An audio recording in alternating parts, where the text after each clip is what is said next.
Hello and welcome to the EV Cafe Takeaway, that podcast that's focused on a zero-emission future that we all hope for. Yeah, absolutely. And every week we are joined by one of the wonderful EV Cafe team in this conversation, and that this week is the wonderful John Curtis JC.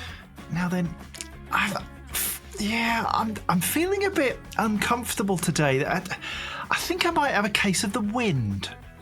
Oh, well, nobody needs a case of the wind, do we? Unless, of course, you're our next guest. And our next guest needs lots of wind. And that is an innovator, a pioneer, truly a pioneer in really clever stuff, and a collaborator because he loves to bring everybody in. It's John Fairlie. Everybody is Managing Director of AW Energy. Or he's going to correct me anyway. But tell us, John, who are you and where you're from? Hello, good afternoon, and thank you very much for that wonderful introduction. Yes, I'm John Fairlie, Managing Director of AW Energy, part of the Arnold White Group, and I'm responsible for developing onshore wind projects, solar projects, and EV charging stations. So hello there. Fantastic. And John, we've already identified yourself as a very kind human being because you didn't correct me on the pronunciation of your surname. Well done. So John Fairlie is fair. John, it's exciting because you told me a story once about the speed of progress in your industry, and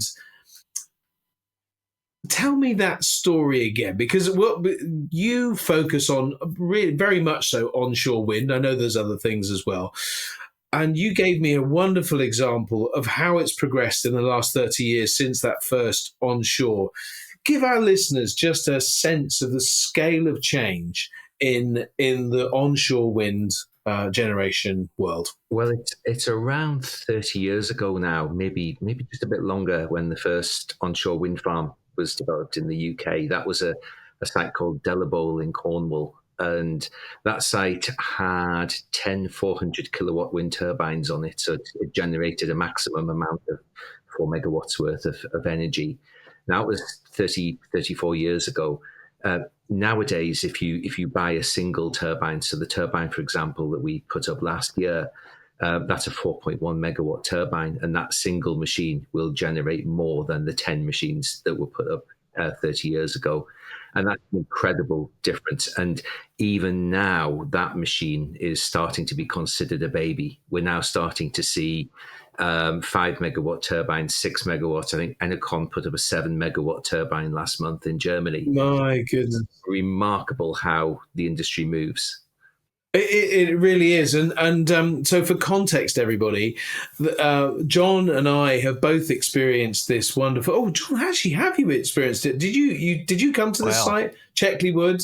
Now, I've been to Checkley Wood. The first time I came was when I was on the EV rally. And so we called in with 50 electric vehicles, including a truck, a number of trucks, in fact, and large vans and so on.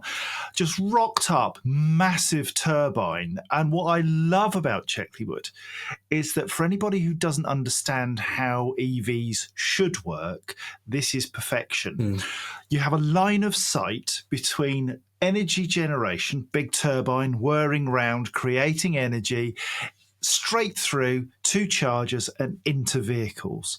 It is the simplest way of showing exactly how EV can work effectively. But not only that, the people on the ground were fantastic. They were so hospitable, helped everybody with their charging. There's a Starbucks, so happy days for me.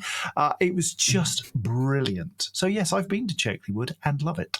I'm glad to hear that. I mean, the idea of what we're trying to achieve is on-site generation straight to the retail, straight to the consumer. Yeah. So that there's no doubt about where the green energy is coming from. You can see it when you're charging. You know where it's coming from, it's good to hear. And John, what gave you that idea in the first place? Because I'm right in thinking, and we don't want to tempt fate here, but I think it's a world first. that possibly world, but certainly European, and if not, maybe UK, and if not, definitely Leighton Buzzard. Definitely Leighton Buzzard. No, we believe from a wind perspective, it is. There's a fantastic project that GridServe did, Solar to Wheel, down in Cornwall. There's the new site at Winchester, the super hub there, which has solar, battery, and an EV there. But we believe from a wind perspective, this is the first time that it's been done. And it's one of those things where over the years working in the wind industry, generally you would develop a wind farm, you'd plug it in, check if everything's working, and that's your job done. And one of the issues that the wind industry has had over the years, and it's similar to anything else, is the disconnect between what we do and the end user, the public. Yeah. And people need to understand where their power is coming from. And we do find that when we put up turbines, people will say, "Well, that's my turbine. It's the landmark, the local landmark." But actually having the output of that usefully going into something that is visible makes a huge difference, and it makes a huge difference in the acceptability of the projects as well. And that's something which, as an industry, the industry is very good at developing wind farms and very good at progressing in the renewables agenda. But that link between generation and supply is very, very rare, and that's what we were trying to achieve with this site. Because I think that's really key. And if you think about it, organic food. 10 years ago, people would say, "Oh, organic, you just pay a lot more for the same old stuff," or, it's grown without fertilizer, big deal.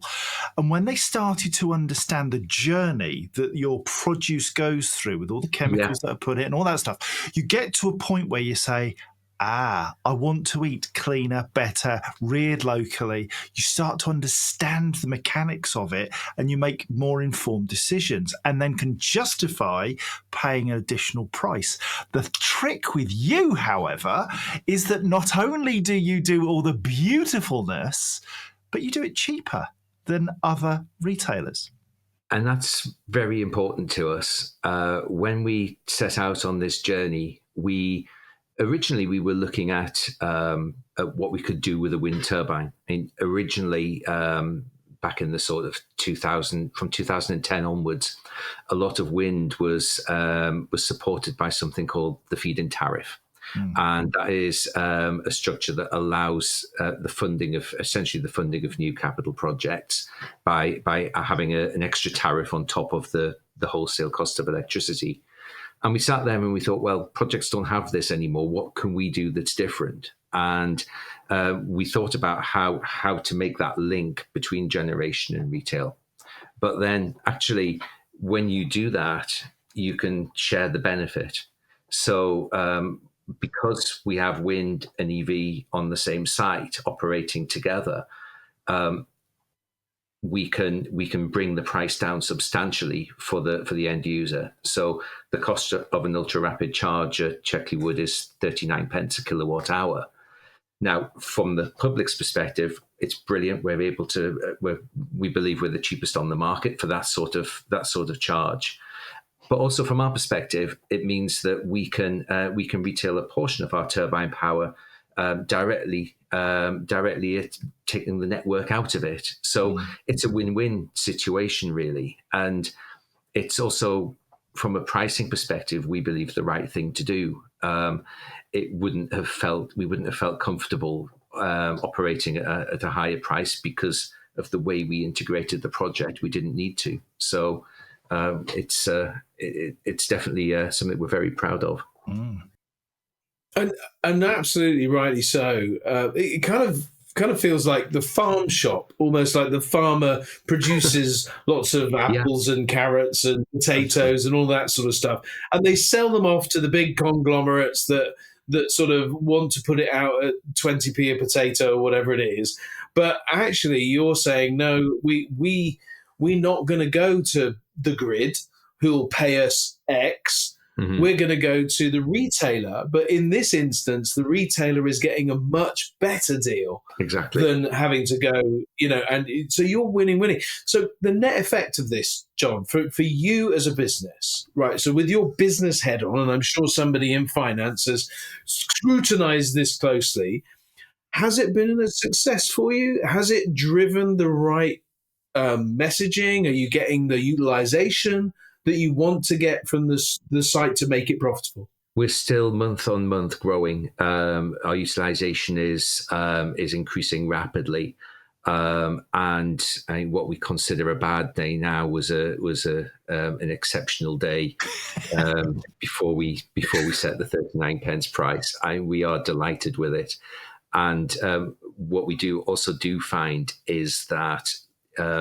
it isn't just passing traffic. We're getting quite a lot of local customers who don't necessarily have at-home charging, but now they have a charging station nearby that is affordable. They can make that decision now to move to EV without having a home charger. And we had that just last week. My colleague was on site talking to a guy who just bought a new Polestar, and he was utterly delighted. He didn't have anywhere to plug in at home, but he felt that he was getting good value plugging in at Checkley Wood. So it's working really well in that sense. John, it's really brave. I mean, if you think about it, as a business person, you had options. You put in all this infrastructure and you were generating income.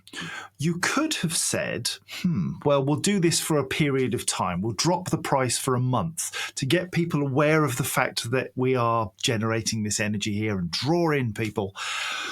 And if you'd kept the utilization rates high, you might have been able to reduce your payback period so that you'd have paid for the infrastructure much quicker than other retailers. But you've been really brave and said, you know what? No, we're going to slash that price in half, and we're going to give that value to the customer. Are you naturally a very brave person like that? I would say it's more a reflection of the company as a wider as a wider issue. I mean, we have a wonderful family who own and back the company. It's still a family-owned firm, and a board with a vision, and it's all part of the wider vision that we're trying to achieve. So I mentioned before we started. Another part of the business is a development arm, and that development arm promotes new housing schemes and new communities on previously restored quarry land. We're also quarry operators, but what we're trying to achieve with that, our next project incorporates housing, school, a large wind turbine, a solar farm, a large EV charging station, all brought together with a microgrid that will allow us to essentially power the new residents, the new community with clean energy. And as a company, we see clean energy communities as the way forward and the responsible way to develop new housing schemes. So all of it really is part of a vision, but also a wider vision, because if we're able to do that with an EV charging station connected to a large turbine, and we translate that to a new community, that new community should have secure, cheap, renewable power as well. And this is the sort of model that we're trying to put together. So it is brave, but at the same time, it's all part of a wider picture and a model that we really believe in. And where we're not looking at clean energy communities, where we're looking at more EV charging station sites, they will always be integrated with new renewable technology. The idea is to keep those together, to be softer on the grid, and to allow us to demonstrate to the public where their energy is coming from. Amazing. It is fantastic. I love the future that you guys represent and are bringing to us, and I'd like to explore that a bit more, but so that to help people understand. But before we go too far ahead, I want to get into how you got, because I mean, it's an interesting world, right? The renewable world. Mm. How did you get into it? And also, I want to explore the fact that you've been quite involved with all of this over the last few years. You've done rather a lot. So I'd like to explore that too. But tell me how you got here. Well, going back to the mid 1990s, when I was a fresh-faced student, I was I was sponsored by a company called NEI Parsons. You can probably tell I'm from the northeast of England, and Parsons were a company that built large steam turbine generators for power stations. So a lot of the big power stations you see, like the Drax power station is a great example, that has NEI Parsons steam turbines in. They're huge. They're 660 megawatts each. They're phenomenal amounts of power. And I was sponsored by them through my university days, and I spent some time working there. But halfway through my my energy course, I studied electromechanical power engineering at Loughborough. And it was all geared towards the power industry. It's something I was very interested in. My family were involved in heavy engineering going back the years, and it was just something that I was always interested in, lots of big power projects. And but halfway through my course, I was given the option to extend it into a master's course that included for renewable energy. And I found it quite intriguing. And during those lectures, there was a chap, I don't know if you remember Jonathan Porritt. He used to head up Friends of the Earth. He became the environmental advisor to King Charles, as he is now.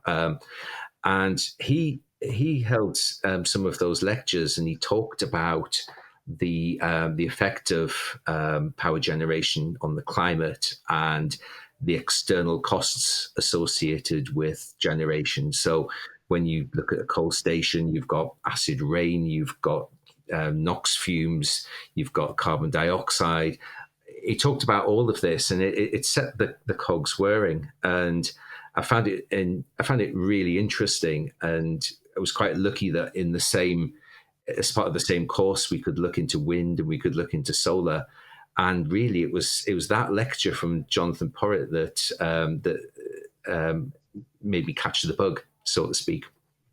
And so when I was looking for my first job out of university, I went to Eastern Electricity because they had an expanding renewables team at the time. So it was I went from dirty power to clean power during my student days. But why wind, John? Because look, I mean, I'll spare your blushes because I don't want you to have to blow your own trumpet. But of all there's a lot of onshore wind, right? And I have it on a reliable authority that you've been involved with about the delivery of about 20% of it, which for one person is quite something in terms of everything that's been delivered. So you obviously caught the bug and caught it big. Yeah. Why wind? Why wind? At the time, looking at clean power generation, wind was the one that was starting to stand out. Certainly in the UK, we are blessed with 40% of Europe's wind. So we are very, very lucky in the UK to have more wind than any other country in Europe. It's obviously something to do with the diet. Clearly is. And we've got certainly a lot more wind than solar, than sunshine. And it was the technology that was really kicking off. And when I joined Eastern Electricity, it was only a small team. The company owned quite a substantial coal portfolio at the time. But we were asked to get to 10% renewable energy by 2010. So they wanted 10% of their portfolio to be purely powered by renewables, and wind at the time was the answer. So we spent our time from the Orkneys down to Devon and Cornwall looking and developing new wind farm sites. There weren't that many people doing it at the time. And we were quite lucky at the time to have a company that wanted to expand into renewables. But at the time, Eastern Electricity became part of Texas Utilities, and Texas Utilities then started moving away from renewable energy and actually pulled out of Europe in its entirety. So then I moved on to, it was the first private equity-backed renewable energy developer in the country called Your Energy, which we started with some colleagues from scratch, developing some, primarily to develop new wind farms. So we worked on large-scale wind farms across the country from first principles, so going out, finding the sites, talking to the landowners, looking to get grid connections, going through the planning process and eventually getting the sites up and running. But I always remember even my first day in renewables, and this was back in the Eastern Electricity days, my boss at the time, a chap called Bill Richmond, and he's still very, very busy in wind. He said to me, forget everything that you know about engineering, everything that you know about wind energy. This is a political job. And every day in your career, it will be politics. And he was so right. I was at the time I took it with a pinch of salt, but yeah, it is hugely political. And when we were developing those early wind farms, we would go into a planning committee to try and persuade the community it's a good idea. We'd probably spend about 70, 80% of our time talking about climate change and trying to convince people that climate change was real before we then go on to the fact that turbines do generate electricity. And it was always very difficult because it's very new, and there weren't many wind farms around. So people would say, well, yeah, how much energy do they generate? What happens when it's not windy? I've got this huge power station up the road here that generates everything. Why do we need this? And it was always an uphill struggle. And he was right. It was very, very political. And when you look at the sorts of things you need to do to develop a wind farm, you have landscape assessments, historic assessments, ecology, ornithology, aviation, telecoms, utilities, hydrology. There's a huge list of things you need to assess. Wow. It takes a long time. It can take 7 years from start to finish, which is a ridiculous amount of time. But what we have seen, and what I'm really encouraged about, is despite it being a political job, we had an onshore wind ban from 2015 to 2022, a hugely political issue. But despite all of that, what I have noticed is when I speak with communities now, we don't have that climate change discussion anymore. That's gone. We don't even have the discussion about whether wind is worthwhile or not. That's addressed now. We actually find communities are more welcoming of the technology than they used to be. And it's really, really encouraging to see that. And I think as we become more used to seeing wind, it can only get better. So it's been an interesting journey. It's been a long journey, but a very, very interesting one. Oh, sounds like it. I don't very often get to speak to experts about this stuff, but I'm going to take this opportunity to ask a specific thing that has really bugged me for many, many years. We are an island nation. Yes. We are surrounded by water. We are full of rivers. Hydropower, tidal power, has the potential, in my simple head, to add to the mix for energy generation. But as a country, we don't seem to have embraced it in the way that we have wind. Why? A lot of it has been around technology and getting the technology right. When you look at wave power, it's very difficult to have operating machinery and moving parts in the sea for a long time. It's hard to maintain. It's hard to get enough power out of it. And you also find that the west side of the country has the best wave reaches compared to the east side of the country.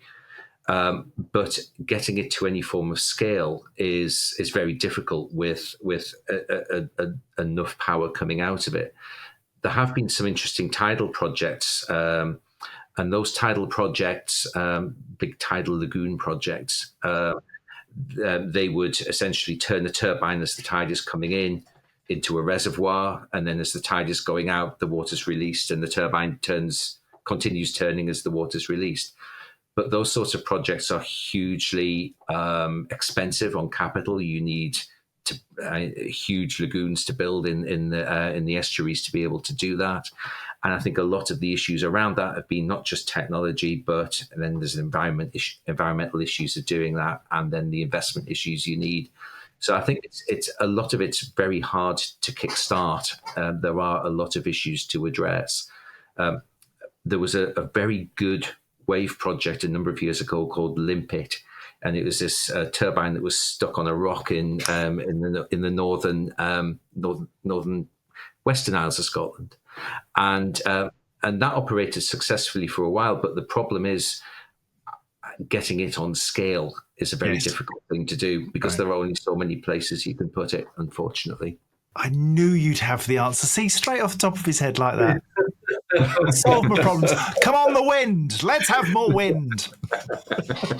Absolutely. Well, and on the subject of more wind, John, you skirted on this idea of the communities and building communities almost around a wind turbine. I've articulated this badly, probably, to friends of mine. I've got some friends of mine that do sort of geo.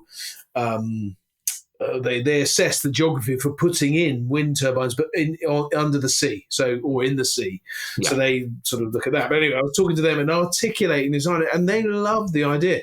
And my feeling is that people would love the idea of sticking a turbine, much like the one you have behind you, although I suspect slightly bigger, in the middle of effectively a community of 500 houses, and then powering everything within that thing.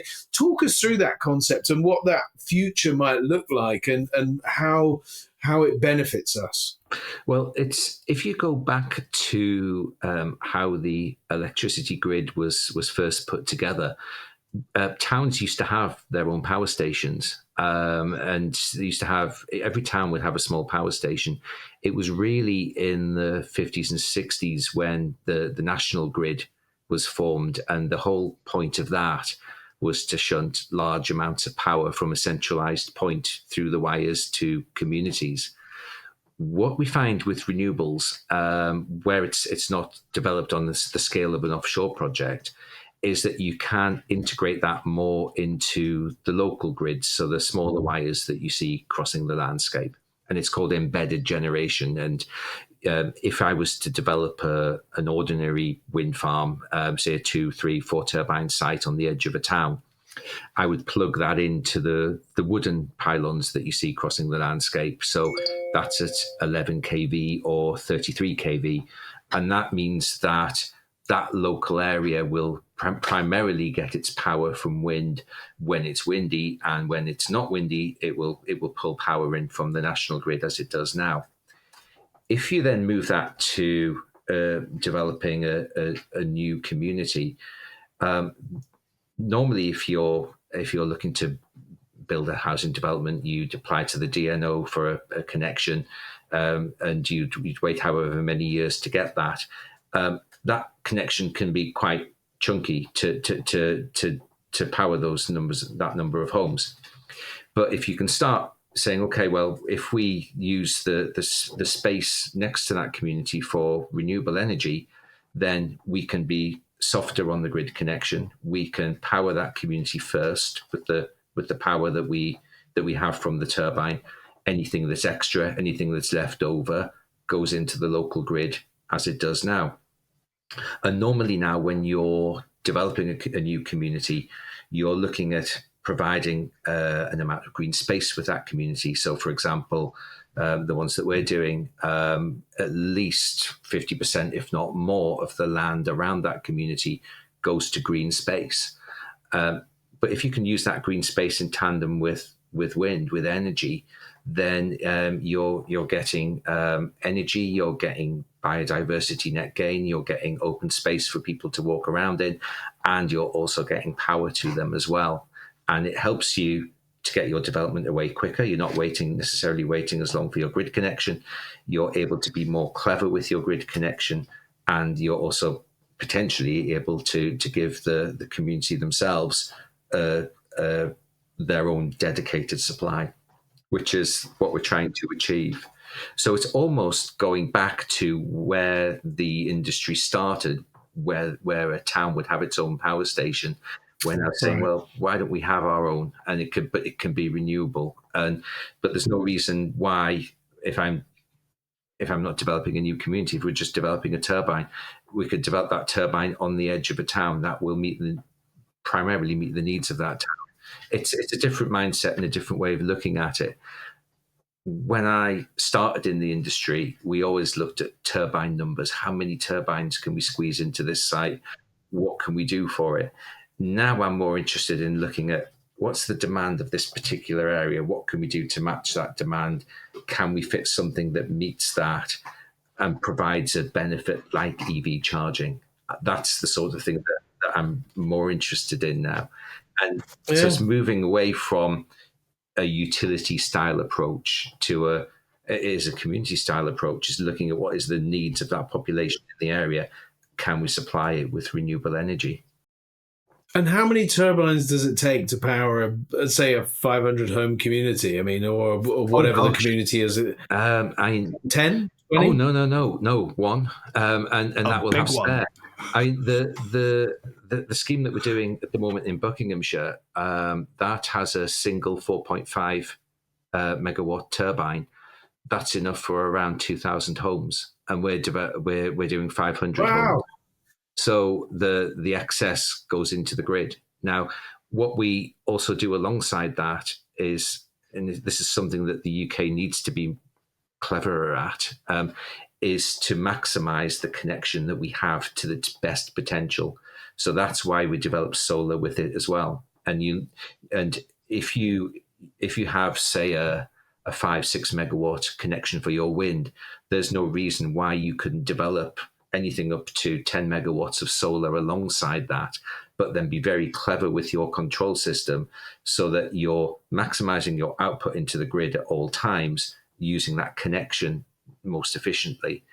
And at the moment, the way that the grid is structured and the way the projects are structured, generally you book your capacity, you reserve your capacity, and that technology spits down that wire, and that's it.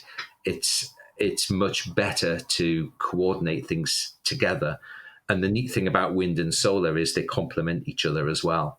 So in the summer months, you normally find during the day the wind might drop as the sun picks up. So the two technologies match each other really, really well. And then you normally find on the summer's evening, the breeze picks up as the sun goes down. It works together really well and complements each other really well. And then throw a few batteries in there, and you're very less reliant on the grid.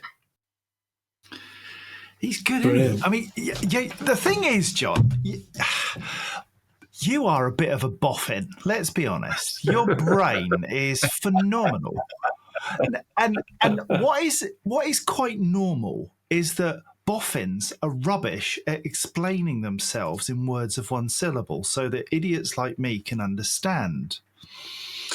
And I'm sitting here listening to you talking, understanding every single word you're saying, and understanding. I'm glad you say that.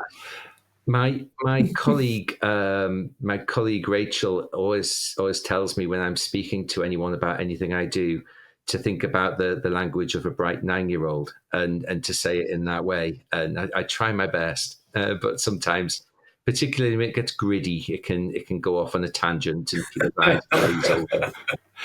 What you remind me of is my childhood and a man called Sir Clive Sinclair. And I don't know if people will be familiar with Sir Clive Sinclair. I remember the C5. The C5, exactly. So this was my first experience of what was an electric vehicle back in the day. Yeah. The Sinclair C5, look it up on Google and look up Sir Clive Sinclair if you haven't heard of him. And then have a look at John speaking about wind here. And you get the sense that here is an incredibly intelligent human being who is able to speak a very complex language and explain things in a way which is so simple to understand and makes you want to learn from them.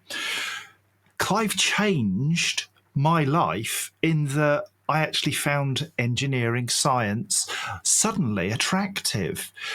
Do you do outreach work with communities where you go and explain stuff to kids to enthuse them about your expertise? Probably not as often as I should. I was at Oxford Brookes. I go there every year and talk with the urban design students there about what we do. So I was there a couple of weeks ago, which was good. But we do sometimes have local scout groups and groups like that come to see us at wind farms and talk them through how it works. I remember a few years ago, I took a group of Cub Scouts to a wind turbine. It wasn't my wind turbine either, and I had the door open. I was showing them around, and the emergency stop button, this bright red button, was right at the height of an 8.5-year-old in the fear that was going through my mind at the time. But it's right. It's so important to inspire the next generation. And it was quite good at when we went to the Everything Electric show at Farnborough. Yeah, there was a family who came to see us, and instantly this young lad, he must have been about 9 or 10, said, "Daddy, that's my turbine." And there's a picture of our double arches and Checkley Wood machine stand, and he said, "Daddy, that's my turbine." And he's like, it was really good to see, because people do identify with the turbine in their local area. And in this case, where these machines are, there is one of our new developments is next door, and as you walk around the development, you see the turbine. You know where the power is. It was good to see. Do you get emotional? I love a car, and cars get names, and I do treat them like people almost. Do you get that way with turbines? You do. It really is a beautiful thing when you switch it on for the first time and it keeps on going. But it is a wonderful thing. But one of the first sites I worked on has been taken down now, and I was absolutely gutted. It was taken down and replaced with a new one, but I was still thinking, "Oh, blimey, that was one of my first sites." It was a strange thing to see. Do you name them? We do here. Our current turbine, we call her Willow. I think it was because it was very wet when we built her, and willow grows very well in wet things. Wind in the willows. I love it. I'm trying to think. Our double arches turbine, we've called her Daisy. We have a turbine on a former coal mine, so we called her Ash. But the next one, I noticed the competition for the next one, I think. Yeah, that's a good idea. But I noticed, John, that they're called her. Well, they're a her rather than a him.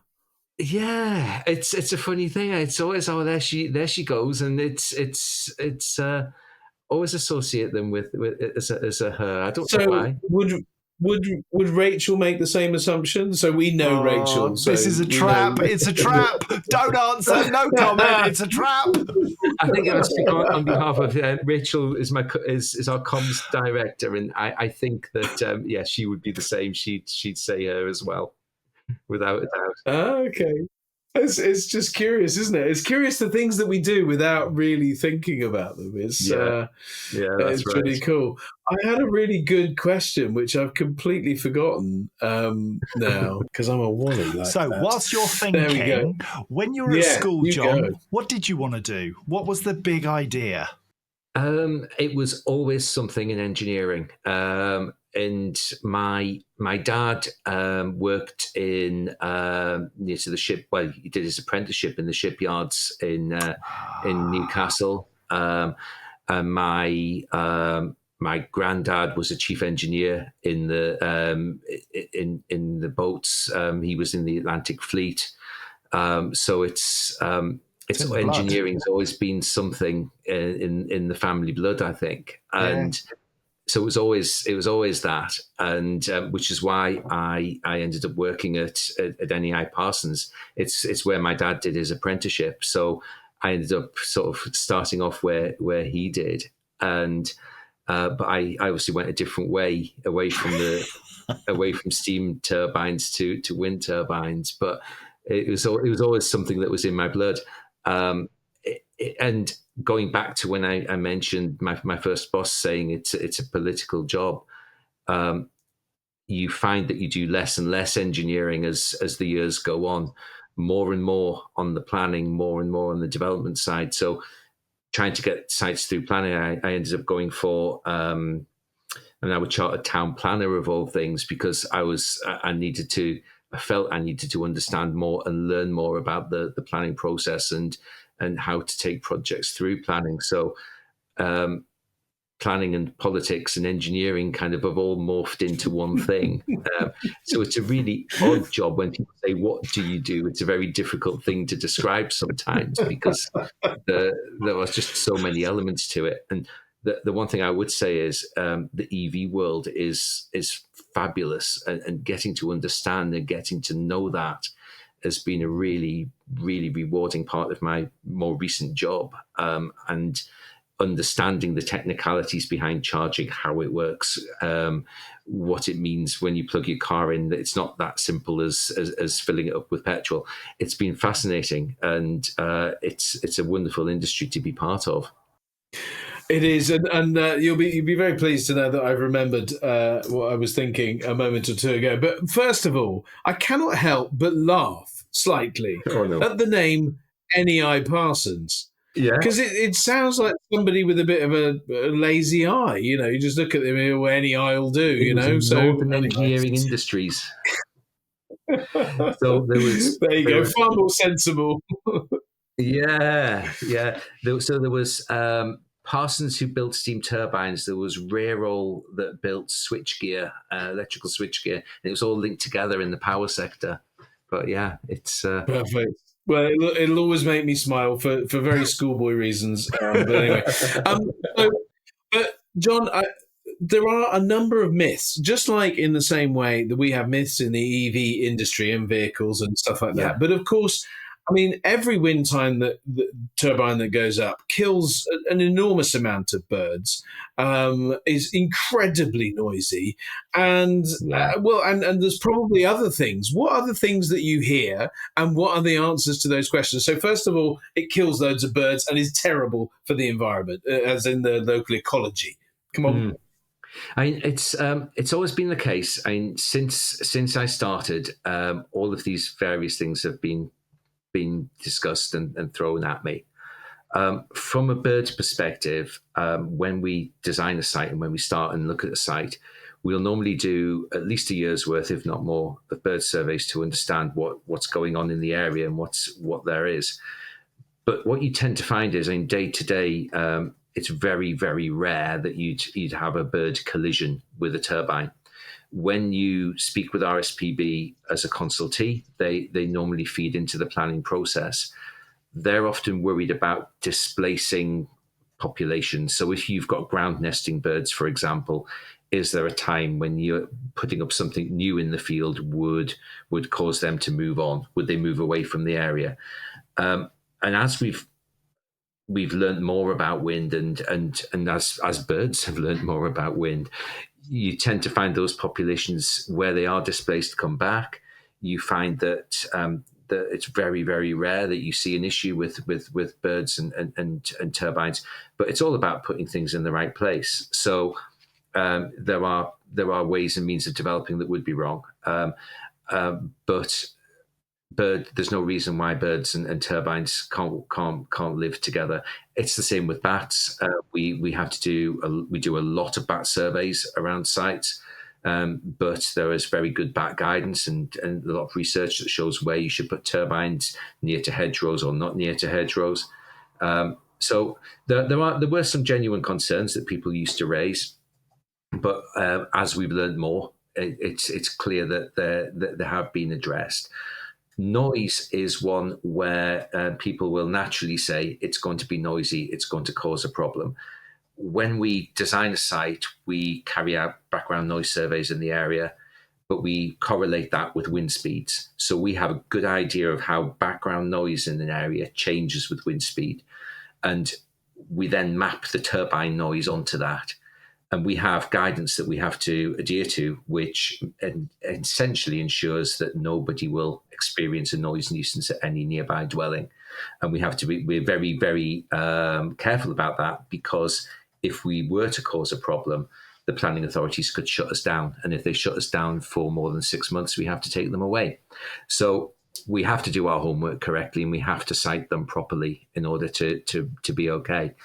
But you do find that in people's hearts of hearts, when people used to object vociferously to wind, a lot of it was visual. It's the fact that you're changing a landscape. There's something there that wasn't, and is that an acceptable thing to do? And at the end of the day, it's a balance. Do we want power? Do we want energy? How are we going to achieve that? How would that landscape look if we kept the status quo and climate change kicked in to the level that it could kick in? If we don't do anything about it, that landscape will probably change in a completely different way. So it's about balance and understanding. But there's a lot that's been thrown at me over the years, and I had one public exhibition I attended on a site years ago. You could see potentially the wind farm that I was developing from the entrance to a large private school. You couldn't see it from the school, you couldn't see it from the grounds of the school, but you could see it from the entrance. And I had somebody come up to me in the public exhibition saying, "Well, how could you possibly do this? Why? What's the problem? How will my son learn French? He'll not be able to learn French if there's a wind farm visible from the school." Wow. They did have a point. I mean, I can't speak a word of French, and I've been working. Well, there you go. Point proven. Oh dear, amazing. John, how do you keep your sense of humour? You're somebody I've met. I'm lucky enough to have met face to face, and you are always positive, always laughing, always looking at the funny side of the bright side of life. Yet you carry on your shoulders huge responsibilities to deliver not only clean energy, but engineering projects which are safe and are bringing benefit to not just those immediately connected, but in a wider sense. How do you balance those things? Is it just natural? Is that who you are? It's mainly, and I could say the same for the rest of the team who work here as well. I love what I do, and my colleagues love what I do. Love what they do. Sorry. There's a point in it. Oh, that's getting snipped. That's getting snipped. John said this. But no, all my colleagues love what they do. We all love our jobs. We all love trying to achieve a clean energy future, and it's what makes us tick. And when you love your job, naturally you're always looking for solutions, and you're always looking for the best ways of getting to that end point. So it's the same with you guys. I mean, with EV Cafe, I mean, there's you all very, very clearly love what you do, and and when that happens, it shines, and it helps you deliver. That's very kind. But then I lose my patience at times. You know, I get ratty about stuff. Paul, he's very passionate about what he does, but gets a little, under the collar. Ratty. Ratty. What boils your blood? What gets you really frustrated? Oh my goodness, that's a good question. You can't be perfect. Oh Lord, no. Yeah, your team know that as well. Yeah, I do now. I'm going to have to think about that one. I'm sure my colleagues could tell me what boils my blood, but no, I guess projects can sometimes be really frustrating to deliver, and there are huge hurdles. I mean, I've heard on other members on the podcast talking about things such as grid connections and the difficulty that you sometimes face with sites that can obviously cause frustrations and cause concerns, but you need to look at ways around it. You can't just stop.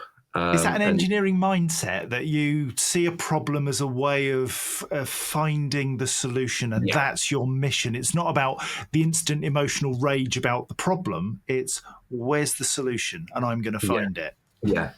I guess the other thing, that's right. But I guess the other thing that boils my blood is when I know, for example, when I'm talking about wind or solar or anything, I know that it works, and I know I can read the meter. I can see how much power it produces. There are occasions when you sit back and you watch the news and you look at what may be happening overseas, where people are saying, "Oh well, we need to drill more, or do this or do that," and you're thinking, it's such a shame because we know that it works, and I find it frustrating that the green economy has so much it can deliver in terms of jobs, in terms of clean air, in terms of prosperity. And there are political blockers, I guess, that happen that do get in the way. That's probably what makes my blood boil. And I just have to change channel and listen to something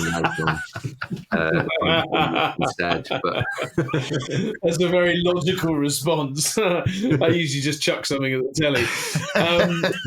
I've decided to stop doing that now. I've decided when I hear crazy political things turn up, I now try and wait 4 days before forming an opinion, because generally speaking, 4 days later something's changed. Yes, that's true. Yeah, in fairness, that would be true of the current scenarios. Anyway, John, so we do have a little tradition on this year's show, we do, and that is to hand you the magic wand.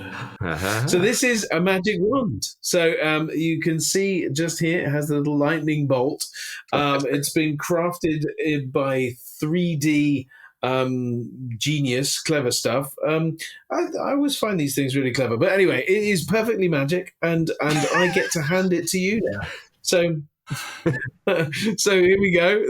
You can take the magic wand, and now you have to use it responsibly for one wish. God. What is your one wish, John? Well, I'm very lucky because I've listened to your previous podcasts, obviously. You were ready for it, you cheat. I know that others have asked for some of the things on my wish list, such as grid connections, and there was a great one about decisions being made, understanding the impacts of decisions being made. I think it was Professor, was it Richard Allen? Yes. Yes. Right. Yeah. Mm-hmm. So I'm going to go for. I'd like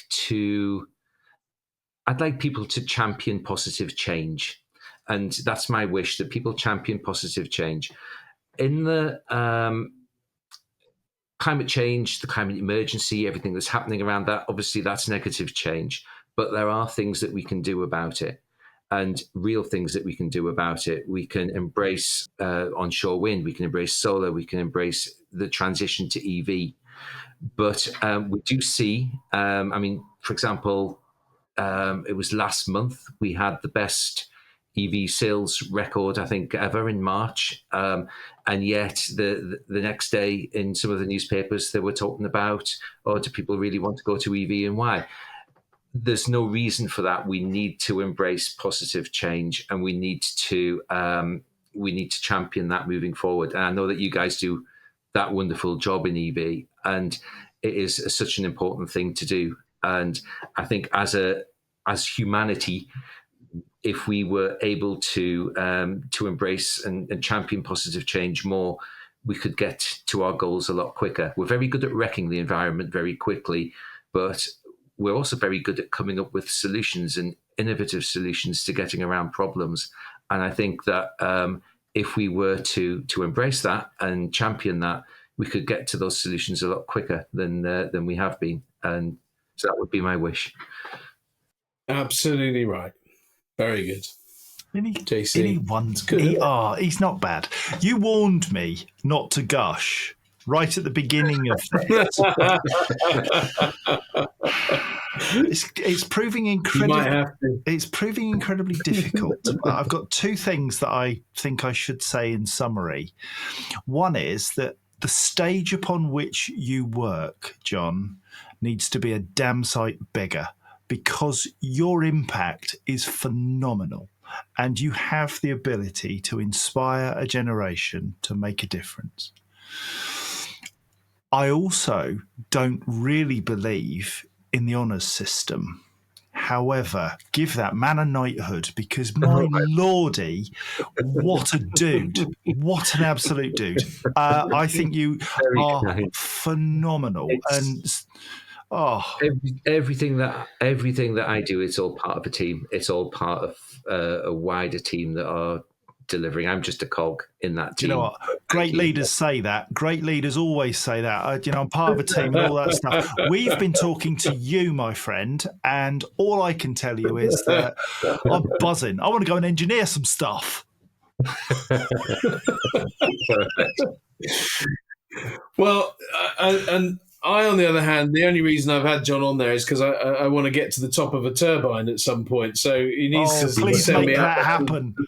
We must sort that out. I tell you what, if I had a magic wand, he'd be off the top of that for doing turbine.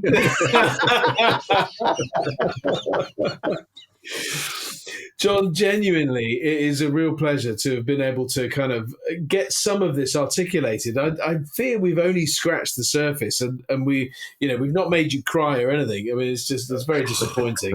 but it is really important to see everything that you're doing and what you stand for and what your team are delivering, and just really celebrate that, because the ideas are genius. We're looking at what we could possibly see as the first directly wired to a turbine charging infrastructure, the first directly wired Starbucks. It could be possibly the world's first off-grid Starbucks? I'm not sure.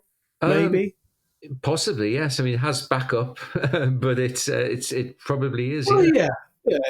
Yeah. So these are amazing potential world firsts, and communities are going to benefit. The globe is going to benefit. The grid is going to benefit. There are so many benefits, and as John has pointed out, you bring it in such a way that is endearing and people want to get on board.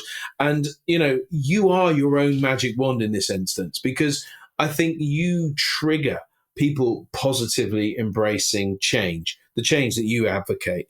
I'm very, very confident that we're going to see some amazing change coming from AW Energy Group, part of the Arnold White Group.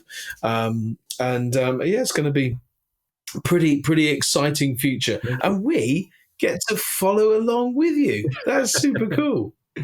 Well, we see you as an integral part of what we do. I mean, it's when we look at the learning curve that we've been through on EV charging, it's huge, and it needs industry leaders such as yourselves to help us navigate those waters, because it is a challenge getting to understand the technology and how it works. So no, thank you. Yeah. Well, we accept. We accept joining you on the journey. That's going to be great. Well, we look forward to this and more of it. Well, I'm sure we'll hear more from you. This may come out after the CV show, but you'll have been speaking at the CV show, which will have been amazing. So we'll say well done for doing that, because that's probably in the past now. But there we go. But I'm sure many people will get lots of opportunities to hear much more from John Fairlie, and it's been a delight. John, thank you. I presume you are on LinkedIn, aren't you? We know that. So I am.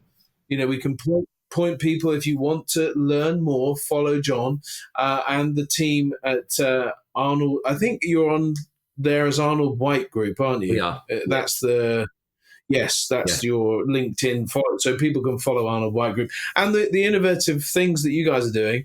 And of course, if you want to hear more podcasts just like this, you can either do it on Apple and Spotify and all those kinds of things. You can leave reviews there too. You can just kind of go 5 stars. John was brilliant. I'm inspired. I'm going off to blow wind or do something. But you can also listen to lots of other podcasts. There's some really good ones. I'm not sure there's many better than John, but anyway, there we go. Do follow on with the EV Cafe. Connect with us on LinkedIn and YouTube and all of those wonderful places. But in the meantime, thanks ever so much for joining us again. And we look forward to the next one. Have a great day, everybody. See you soon.